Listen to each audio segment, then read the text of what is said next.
안녕하세요. 저는 딸 하나 키우고 있는 65살 여자입니다. 60년을 넘게 살면서 별의별 일을 다 겪어서 웬만한 일에는 끄떡도 안 하는 제가 생각만으로도 뒷골이 땡기는 일이 있어 사연을 보내봅니다. 저는 중매로 남편을 만났습니다. 지금이야 연애도 오래 하고 서로 천천히 알아갈 시간도 있지만 제가 결혼할 때는 왜 그런 게 없이 몇 번 만나면 바로 결혼을 해야 했는지 지금 생각해도 참 후회합니다. 아무튼 그 당시엔 중매로 그 남자를 서너 번 만나고 별 다른 조건도 없이 그냥 그 집에 팔려가듯 결혼을 했던 기억이 납니다. 그때 남편을 소개해주면서 중매쟁이가 저한테 했던 말이 저 집이 손이 귀해서 그런지 아들이라면 사죽을 못 쓰는 집이야. 아들이 죽으라고 하면 애미고 애비고 다 죽는 척을 할 정도라니까. 어찌나 기가 막힌지 증조부가 죽으면서 딸은 한 푼도 주지 말고 아들한테만 재산을 물려주라고 했다더라고. 시애비 죽고 나면 저 돈 다 누구게 되겠어? 저 독자잖아. 내가 중매 많이 서줬는데 저런 집안 흔치 않아. 조금 마음에 안 들어도 그냥 저금한다 생각하고 꽉 잡으라면서 몇 번이나 저를 찾아와서 저희 부모님과 저를 설득하더라고요. 그 집에는 시아버지, 시어머니, 그리고 시할머니 이렇게 세 가족이 살고 있었는데 신혼부부인 저희까지 같이 살아도 방이 남을 만큼 큰 집이었습니다. 처음 만난 남편의 가족들의 첫인상을 설명하자면 시할머니는 키도 작고 퉁퉁하신 편이었는데 가만히 있어도 얼굴이 울그락불그락한 것이 한 마리 불독 같은 느낌이었고 시아버지는 뱃속에서 나온 새끼 불독 같은 느낌이었습니다. 그리고 시어머니는 대체 왜 시아버지와 결혼했는지 이유도 짐작할 수 없을 만큼 너무 곱고 참한 분이셨지요. 저는 시어머니 얼굴을 보자마자 속으로 저 어머니도 나처럼 중매로 만나서 서너 번 만나고 결혼하신 건가?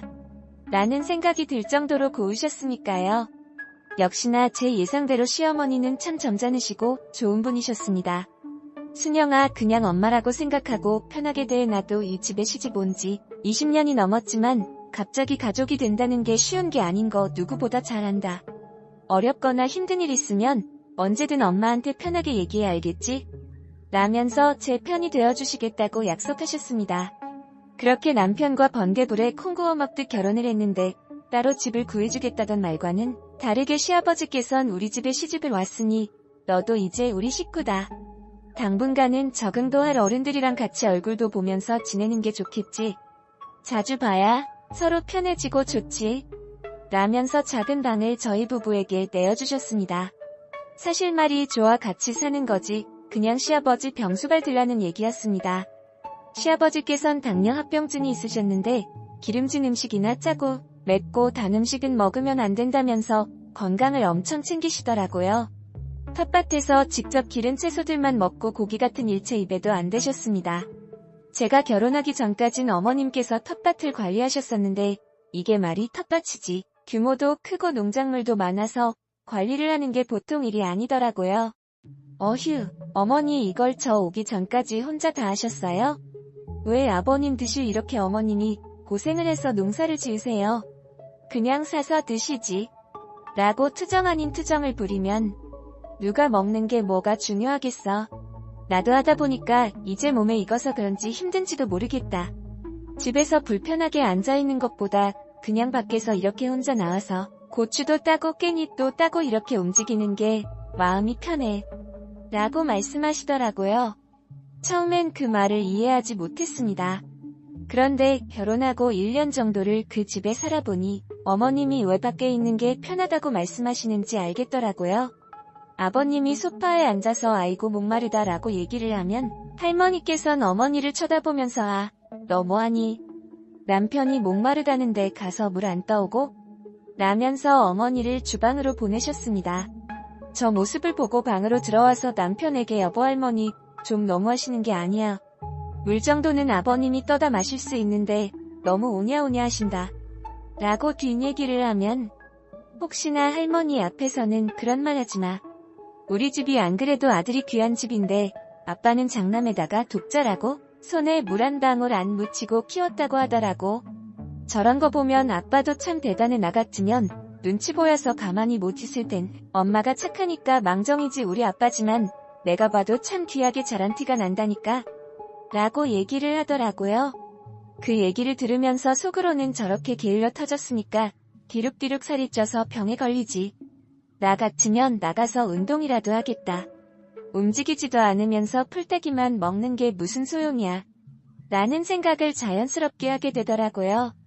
하고 싶은 말을 다 하면서 살 순 없었지만 그렇다고 해서 엄청 불편하거나 눈치가 보이진 않았습니다. 어머님이 저 대신 방패가 되어주셔서 그랬는진 몰라도 저는 그냥 집에 들러리 같은 느낌이었지요. 그런데 하루는 밤에 자고 있는데 거실에서 킁하는 소리가 들렸습니다. 저는 자다 말고 깜짝 놀라서 옆에서 코를 골면서 자고 있던 남편을 깨웠습니다. 여보, 지금 무슨 소리 못 들었어? 뭐, 킁하는 소리가 들렸는데? 라고 말했더니 남편은 비몽사몽으로 깨서는 몰라, 나 안 들리던데 무슨 소린데, 당신이 나가봐. 라면서 저를 침대 밖으로 밀쳐내더라고요. 더 이상은 소리가 안 들리길래 나갈까 말까 고민하다가 궁금해서 살짝 문을 열었는데 세상에 아버님이 거실에 대자로 누워 계시는 겁니다. 저는 달려가서 아버님 괜찮으세요? 여보, 일어나봐, 아버님 쓰러지셨어. 어머니, 일어나세요. 라면서 소리를 고래고래 질렀죠. 그때 제 소리를 들으셨는지 어머님이 바로 나오시더라고요. 여보, 일어나봐요. 여보, 아이고, 어떡해. 상준이는 어니, 상준아 일어나봐, 예면으라. 너는 얼른 119에 전화부터 해라. 내가 상준이 깨우마. 아버님이 쓰러지셨는데도 잠에 취해서 일어나지 못하는 아들을 깨우시겠다면서 어머님은 저희 방으로 가셨고 저는 바로 119에 신고를 했습니다. 병원에 도착하자마자 응급실로 이송됐지만 아버님께선 이미 돌아가셨다고 하더라고요. 사망 원인은 급성 심근경색이었습니다. 소식을 듣고 할머니께서도 병원으로 바로 오셨고 돌아가신 아버님의 얼굴을 매만지면서 펑펑 우시는데 금방이라도 숨이 넘어가실 것 같더라고요. 저는 오열하는 할머니 옆에 서서 할머니 조금만 진정하세요. 안 그래도 아버님께서 할머니 걱정 많이 하셨는데 이렇게 슬퍼하시면 아버님도 얼마나 마음이 아프시겠어요. 울지 마세요. 할머니라고 말하면서 팔짱을 꼈습니다. 그런데 갑자기 할머니께서 제 뺨을 때리시더니 내가 뭘 안다고 그 입을 나불대냐. 진정해. 지금 너 같으면 진정하겠어? 내 아들이 이렇게 갑자기 죽었는데 너 같으면 진정이 되겠어? 이런 못난 년, 내가 조금만 일찍 일어났으면 우리 아들이 여기까지는 안 왔지. 처져 빠져 자느라고 우리 아들 쓰러진 것도 모르고. 아이고, 내 아들 살려내라, 내 아들 살려내라면서 제 살을 잡으시는 겁니다. 저는 너무 놀라서 아무 말도 하지 못했고 시어머니와 남편이 할머니를 말렸지만 제 어리며 오시며 잡고 흔드는데 커다란 멧돼지가 저를 물고 있는 것처럼 정신을 못 차겠더라고요. 의료진들까지 다 합세해서 겨우 할머니를 저한테 떼어놓을 수 있었습니다. 저는 어리고 오시고 다 헝클어진 채로 병원 한쪽에 멍하게 앉아있는데 어머님이 제 옷매무새를 다듬어 주시면서 할머님이 지금 제정신이 아닐 거야. 고우나 미우나 자기 자식인데 이렇게 갑자기 떠날 줄 누가 알았겠니? 너도 아마 자식을 낳아보면 어머니 마음을 조금은 이해하겠지. 물론 나는 저렇게 안 하겠지만 사람이 어떻게 다 같을 수 있겠어라면서 위로 아닌 위로를 주시더라고요. 저는 어머님 품에 안겨서 펑펑 울었습니다. 그런데 그게 어머님과 저의 마지막 대화가 될 거라고는 생각하지도 못했습니다. 장례 치르는 동안 손님을 맞느라 정신이 시간을 보내고 발인까지 끝 마쳤는데 먼저 집으로 가서 아버님 유품을 정리하겠다던 어머님은 그대로 집을 나가버리셨습니다. 백방으로 수소문했지만 어머님은 찾지 못했고 할머니와 남편이 몇 번 경찰서에 들락거렸지만 반년이 지나도 소식이 없으니까 그냥 포기를 해버리더라고요. 할머니께서는 내가 그냥 그렇게 갈 줄 알았다. 애초부터 계집년들한테는 정이라는 걸 주면 안 돼. 괜히 남은 사람들만 상처받는다니까. 그년이 우리 집에 와서 잘한 짓이라고는 우리 예쁜 손주 낳은 거지 뭐. 우리 아가 없었으면 이 할미 어찌 살았을 거라면서 오히려 제 남편에게 어머님 욕을 하시는 겁니다. 하지만 제가 마냥 어머님만 기다릴 순 없었습니다. 다른 건 둘째치고 어머님이 안 계시니까 저 혼자서 이 큰 집을 하루 종일 청소하고 텃밭까지 가꾸려니 몸이 10개라도 부족하더라고요. 거기에 할머니 모시고 살다 보니 2달 만에 살이 10kg이 넘게 빠졌습니다. 저는 참다 남편에게 던지시 얘기를 꺼냈습니다. 여보, 우리 이제 분가하면 안 돼? 할머니는 작은 집으로 모시고 근처에 가까이 살면 되잖아. 나 하루 종일 청소하고 텃밭까지 하면 몸이 이 10개라도 부족해. 그렇다고 내가 있는데 사람 쓰는 것도 눈치 보이고. 당신이 할머니한테 말씀 좀 잘 드려봐. 그런데 남편은 제 말을 듣고 뚱딴지 같은 소리를 하더라고요. 당신 진짜 배부른 소리 한다. 다른 여자들은 하루 종일 공장에 앉아서 미싱질하고 식당에서 서빙하면서 무릎이 박살나도록 돈 버는데 집안일 좀 한다고 징징대는 거야? 지금 복에 겨운 소리 하고 있는 거 알지? 집안일만 하면서도 먹고 사는 걸 행운인 줄 알아. 이 사람아. 집 밖으로 나가면 전쟁터야 전쟁터. 눈에 불을 켜고 서로 잡아먹으려고 드는데 당신도 거기 껴서 그렇게 더러운 꼴 보면서 살고 싶어? 라면서 소리를 지르더라고요. 결혼하고 단 한 번도 싸운 적이 없던 저희 부부가 처음으로 싸우기 시작했고 할머니가 계신 것도 잊은 채 큰 소리를 냈습니다. 그런데 갑자기 저희 방 문을 확 열리더니 너 지금 어디서 큰 소리냐? 보자 하니 이것이 아주 남편을 잡아먹으려고 드네. 내가 하는 일이 뭐가 있다고 힘드네. 어쩌네 그런 소리를 해. 안녕하세요. 저는 딸 하나 키우고 있는 내 시애미는 이 집에서 20년을 넘게 살면서도 큰 소리 한 번 안 냈는데 어디 감히 시애미도 안 하는 짓을 손주며느리가 하냐? 가만히 듣고 있으니까 아주 말이면 다인 줄 알아. 내가 앞으로 살면 얼마나 더 산다고 뭐. 분가를 해? 어림도 없는 소리 말아라. 내가 버젓이 있는데도 두 눈에 쌍심지를 고 남편한테 대드는데 따로 살면 오죽할까? 나가려면 너 혼자 나가라. 나는 죽어도 못 나간다라면서 남편 손을 잡고는 거실로 끌고 나와서 방문을 쾅 닫아버리시더라고요. 저는 너무 기가 막혀서 아무 말도 하지 못했고 그날 밤 남편은 사과는커녕 할머니 방에서 자겠다면서 방으로 들어오지도 않았습니다. 그 뒤로 남편과 말 한마디 섞지 않으니 오히려 저는 편하더라고요. 그렇게 일주일 정도 시간이 흘렀을까 남편이 먼저 말을 꺼내는 겁니다. 당신 진짜 바보야? 눈이 그렇게 어두워서 어떡할래? 툭 까놓고 말해서 할머니 돌아가시면 어차피 우리 집 재산 다 내 밑으로 들어오는데 이게 어디 한두 문이야? 이 정도면 장인어른 장모님 노후도 우리가 도와드릴 수 있고 먹고 사는데도 지장 없잖아. 당신 힘든 거 아는데 할머니 돌아가실 때까지 비위만 좀 맞춰드려. 여보, 우리 좀 멀리 보자. 지금 힘들다고 이대로 분가하면 할머니 절대로 나한테 재산 상속 안 해주실 거야. 당신도 할머니 성격 알잖아. 당신이 눈 딱 감고 그냥 죄송하다고 한번 말씀드려. 할머니도 표현이 거칠어서 그렇지 속은 따뜻한 사람이야 라면서 저를 설득하는데 남편 말을 들으니까 또 마음이 흔들리더라고요. 나만 조금 참으면 우리 엄마 아빠까지 고생 안 하면서 편하게 지낼 수 있는데 괜한 투정 부려봤자 오히려 저만 손해일 것 같다는 생각이 드는 겁니다.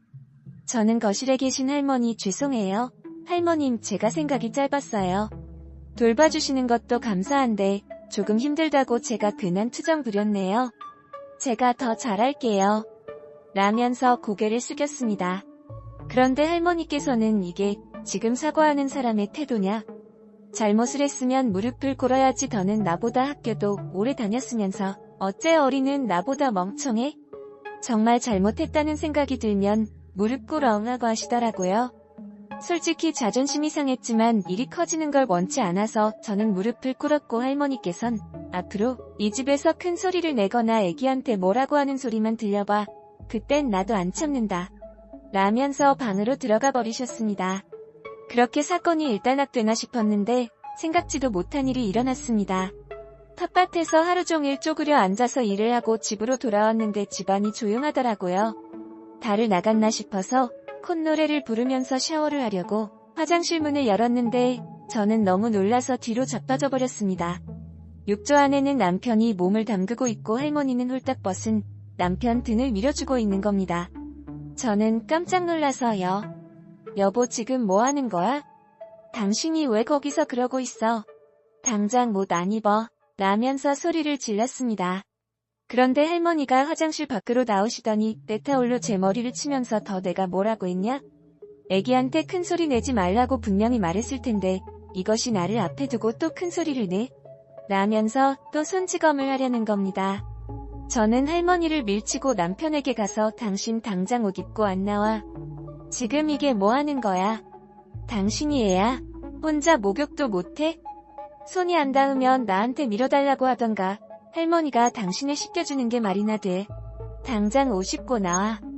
라고 말하고는 화장실 문을 쾅 닫고 나와버렸습니다. 할머니는 제 뒤에서 소리를 고래고래 지르는데 남편이 할머니 진정해. 괜찮으니까 조금만 참아 응. 나를 봐서라도 조금만 참아라면서 할머니를 말리는 겁니다. 내가 아주 전현 주둥이를 묶어놔야지 뚫린 입이라고 말이면 다인 줄 알아. 뭐가 어쩌고 어찌? 하리가 손주 등 좀 밀어준다는데 그게 그렇게 못할 짓이냐? 전현을 내가 아주 반 죽여놔야 저런 말을 못하지? 라면서 제 방문을 막 두들기는데 아무 소리도 들리지 않더라고요. 남편은 속옷만 입고 방에 들어와서는 당신 너무 예민한 거 아니야? 할머니 말대로 같이 사는 손주 등 좀 밀어준다는데 이게 그렇게 화낼 일이야? 난 진짜 이해가 안 된다. 도대체 뭐가 당신을 화나게 한 건데? 라면서 오히려 적반하장으로 제게 화를 내는 겁니다. 저 말을 듣는데 할머니와 남편이 정상적인 사이가 아니라는 생각까지 들더라고요. 내가 대체 어디까지 이해해야 하는 거야? 솔직히 나 저번에 당신이 할머니 방에 가서 잔다고 했을 때 그것도 이해 안 됐지만 그냥 참았어. 당신이 5살 먹은 어린애야. 30 넘은 남자가 할머니랑 단둘이 방에서 자는 게 너무 이상하지 않아? 그리고 등을 밀어달라고 할 거면 옷이라도 입던가. 이게 내가 예민한 거야? 다 큰 성인이 맨몸으로 할머니 앞에 있는 걸 내가 이해해야 되는 거야? 난 당신이랑 할머니 둘 다 이해가 안 돼. 이상한 이유 대면서 날 이해시킬 생각하지 말고 당신이 고쳐. 나 안 그러면 당신이랑 더는 못 살아. 저는 그렇게 남편에게 선전포고하고 집을 나와버렸습니다. 그렇게 고래고래 소리를 지르고 골목길을 걸어가는데 갑자기 속이 미식거리면서 저는 속에 있는 것들을 다 토해내버렸습니다. 저를 따라오던 남편이 그 모습을 보고 놀라서 제 등을 두드려줬고 저는 그 자리에서 남편에게 엎혀서 다시 집으로 들어오게 됐습니다. 그리고 다음날까지도 계속 속이 미식거리더라고요. 스트레스 때문에 몸이 좀 예민해졌다고 생각했고 병원에서 약을 처방받으려는데 혹시 임신 테스트 해보셨어요? 부인과가 아니라 초음파장비가 없어서 지금은 확인이 어려운데 증상이 임신 같아서요. 혹시 모르니 약 처방받지 마시고 산부인과 먼저 가보세요. 라고 얘기를 하는 겁니다. 결혼한 지 3년이 지났는데 아이가 생기지 않아 걱정이긴 했지만 이렇게 갑작스럽게 아이가 찾아올 거라고는 생각도 못했는데 수는 혹시나 하는 마음에 산부인과에 가보니 정말 임신이 맞더라고요. 그런데 아이가 생기면 기뻐야 하는데 이 아이가 딸일까봐 덜컥 겁부터 나는 겁니다. 저야 성별은 상관없지만 혹시나 딸이면 이 아이가 태어났을 때 이 집에서 어떤 대우를 받고 살아가게 될지 뻔히 그림이 그려졌습니다. 저는 그날 밤 망설이다가 남편에게 임신 사실을 고백했습니다. 남편은 침대 위에 올라가 방방 뛰면서 기뻐했지만 저는 그런 남편을 보면서 여보 근데 당분간 할머니한테는 얘기하지 마. 아직 초이기도 하고 성별도 모르는데 혹시나 딸이면 할머니가 뭐라고 하실 것 같아라고 말했는데 남편은 그런 말도 안 되는 소리 하지 마. 할머니 대놓고 말을 안 해서 그렇지 누구보다 증손주 기다리신 분이야. 아들이면 좋아하시겠지만 딸이라고 미워하실 분은 아니야. 라면서 저를 위로해주더라고요. 제가 그렇게 입단속을 시켰는데 결국 남편은 할머니에게 제 임신 소식을 전했고 역시나 할머니는 아들이냐? 라고 물어보시더군요. 아직 성별은 모른다고 대답했더니 딸이면 입 밖의 얘기도 꺼내지 마라. 낳아도 그만 안 낳아도 그만이니까 아들이면 그때 다시 얘기하자꾸나. 라고 하시더라고요. 전 예상했던 반응이었는데 남편은 황당하다는 듯 할머니 딸이면 어떻고 아들이면 어때 건강하게 자라기만 하면 된 거 아니야? 라고 얘기하는데 괜히 긴장이 돼서 침이 꿀꺽 넘어가는 겁니다. 할머니는 남편 머리를 쓰다듬으면서 애기야 그래도 집안에 고추가 있어야 집이 굴러가는 거야. 딸 낳아봐야 아무 소용없다. 내 고모를 봐라. 내가 그렇게 고생해서 키워도 지금은 다 남이나 다름없지 아들을 옆에 끼고 살아야 든든한 거야. 너도 낳아보면 다 안다. 라고 하더라고요. 그렇게 할머니와 투닥거리며 지내는 동안 제 배는 점점 불러오기 시작했습니다. 성별이 딸이라는 사실을 알고 있었지만 할머니께 딸이라는 얘기는 죽어도 못하겠더라고요. 그런데 이 망할 놈의 남편이 입이 근질근질했는지 아침밥을 먹는데 제 배를 만지면서 우리 공주 오늘은 조용하네. 원래 이 시간에 항상 태동이 왔는데 오늘은 잠을 자나? 라고 하는 겁니다. 할머니는 밥 한 술을 뜨시더니 공주? 너 지금 공주라고 했냐? 라고 묻으시더라고요. 남편은 응.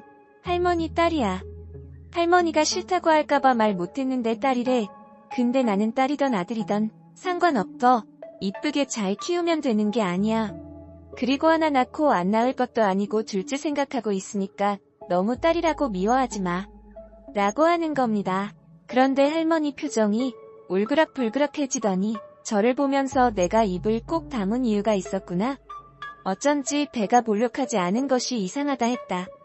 아들이면 진작에 남산만하게 배가 나왔어야 하는걸. 내가 혹시나 하는 마음으로 기다렸는데 결국 딸이었구만. 기가 막혀라. 그런데 나를 감쪽같이 속이려고 입도 뻥긋 안 했어. 언제까지 꾹 다물려고 했냐? 낳고 나면 어떻게든 되겠지 싶었나 보지. 아이고 삼신할매도 참 모질다. 딸 낳을 거면 내 친정으로 가라. 집에서 낳던 병원에서 낳던 내 앞에선 딸 얘기도 하지 말고 나가라. 아주 요망한 것이 우리 집에 들어와서는 사람 속을 썩이네. 딸을 낳던 말던 내 맘대로 해나가. 당장 나가. 라면서 저를 문 밖으로 쫓아내더라고요. 남편이 할머니를 말렸지만 저는 밥 먹다 말고 그 집에서 쫓겨났고 몇 시간 동안 문을 두드렸지만 남편은 나오지 않았습니다. 저는 맨발로 근처 슈퍼까지 걸어가서 사장님 죄송한데 전화 한 통만 하게 해주세요. 저 엄마한테 전화 좀 하려고요. 부탁드려요. 라면서 눈물을 펑펑 쏟았습니다. 제 전화를 받자마자 친정 부모님은 바로 저를 데리러 오셨습니다. 때는 남산만큼 나와서 맨발로 슈퍼 앞에 앉아있는 저를 보더니 엄마는 아이고 이게 무슨 일이야. 아이고 내 딸이 여기서 왜 이러고 있어 하면서 저를 끌어안고는 저 망할 놈의 영감탱이가 노망이 났다. 남의 귀한 딸을 길바닥에 내놓고 이게 뭐하는 짓이야. 내가 당장 가서 다리 몽둥이를 분질러야지라면서 쌍욕을 해대는 걸 겨우 말려 친정집으로 모시고 왔습니다. 그렇게 한 달 정도 시간이 지나고 저는 출산 막달에 접어들었습니다. 그날도 엄마랑 병원에 갔다가 집에 돌아오는 길이었는데 동네 사람들이 다 저희 집 앞에 모여 있더라고요. 혹시나 무슨 일이 일어났나 싶어서 집 앞으로 갔는데 세상에 할머니가 문 앞에서 대자로 누워서 난동을 부리고 있는 겁니다. 내 새끼가 지금 사고가 나서 병원에 누워있는데 어떻게 얼굴 한 번을 안 비출 수가 있냐? 동네 사람들 이 막대 먹은 집구석 좀 보소. 내 새끼는 다리가 부러져서 혼자서 화장실도 못 가고 걷지도 못한다는데 너는 밥 잘 처먹고 하루에 몇 시간이고 자빠져 자면서 배짱이처럼 살고 있냐? 아이고 불쌍한 내 새끼 착해 빠져가지고는 이 할미 고생은 못 시킨다고 애엄마 데리고 오라는데 어째 콧배기도 안 보이고 아이고 불쌍한 내 새끼라면서 저희 집 앞에 누워서 소리를 고래고래 지르고 있는 겁니다. 아빠는 어르신 일어나서 여기서 이러지 마시고 제발 좀 일어나세요. 아무리 이렇게 하셔도 제 딸은 못 보냅니다. 일어나세요. 라면서 할머니를 말리는데 그 모습을 보고 엄마가 화가 나서는 저 미친 영감탱이 여기가 어디라고 찾아와. 뱃속에 애가 있는 내 딸을 맨발로 쫓아내서는 이제 와서 뭐가 아쉬워서 울고불고 지랄이야. 지랄이. 지 손주 귀하면 남의 자식 귀한 줄도 알아야지. 배가 남산만하게 부른 애를 데려다가 뭐 하려고. 병수발이라도 들게 하려고. 이망할 놈의 노인네 당장 꺼져. 당장 안 꺼져? 라면서 바닥에 있던 돌을 들어서 할머니에게 던지려고 하는 겁니다. 엄마를 보고 깜짝 놀란 할머니는 벌떡 일어나더니 뒤도 안 돌아보고 도망을 치기 시작했습니다. 멀리서 우리 집에 대고 삿대질을 하는데 뭐라고 하는지 들리진 않았지만 보나마나 욕을 짓거렸겠지요. 그렇게 저는 남편 없이 딸아이를 출산했고 5년이 지나고 나서야 남편은 저를 찾아왔습니다. 어떻게 아이가 태어나도 한 번을 보러 오질 않느냐고 고래고래 소리를 질렀더니 그놈의 할머니 핑계를 대면서 어버버버리는데 화가 나기는커녕 인생 불쌍하단 생각밖에 안 들더라고요. 그놈의 돈이 뭐라고 마누라 자식 다 버리고 저렇게 빙신같이 사는지 죽을 때까지도 다 못 쓸 돈관에 끌어안고 가라고 욕해줬습니다. 진작에 이혼을 써야 했는데 할머니 돌아가시기 전까지 절대 이혼은 안 된다면서 몇 번이고 찾아와서 빌고 이혼 소장을 반송시키더라고요. 그리고는 할머니 돌아가시고 나니까 찾아와서는 너무 늦어서 미안하다면서 싹싹 비는데 얼굴도 보기 싫어서 경찰에 신고하겠다고 했더니 겁을 잔뜩 먹었는지 그 다음날 바로 이혼 도장 찍어주더라고요. 그 집구석 돈 한 푼도 받고 싶지 않고 애도 보여주고 싶지 않아서 양육비는커녕 친권까지 포기하라고 했죠. 일말의 양심은 있는지 찍소리도 못하더라고요. 그 후로 저 혼자 딸 아이 키우겠다고 안 해본 일 없이 살았습니다. 감사하게도 좋은 대학 나와서 얼마 전엔 듬직한 사위까지 봤네요.